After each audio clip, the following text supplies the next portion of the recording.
జున్ను లక్కీల cake cutting అయిపోయిన తర్వాత అందరూ కూడా అక్కడ నుండి వెళ్ళిపోతారు. ఇక ఆ తర్వాత మనీషా అందరి ముందు లక్ష్మిని నిలదీస్తూ ఉంటుంది. జున్ను ఎవరు కొడుకు అని చెప్పి అంటూ ఉంటే, అదేం మాట మనీషా, జున్ను లక్ష్మి మిత్రల కొడుకు అని చెప్పి అరవింద అంటూ ఉంటుంది.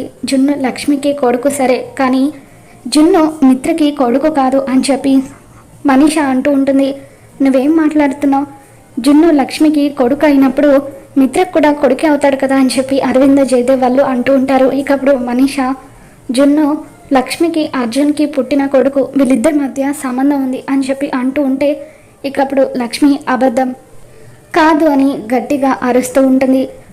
లేదు, మీ ఇద్దరి మధ్య సంబంధం ఉందనేదే నిజం, అందుకే జున్నుకి DNA టెస్ట్ చేయించమని నేను అడుగుతున్నాను అని చెప్పి మనీషా అంటూ ఉంటుంది. దాంతో అందరూ కూడా ఒక్కసారిగా షాక్ అవుతూ ఉంటారు. మరి ఈ వీడియో మీకు నచ్చినట్లయితే తప్పకుండా లైక్ చేయండి.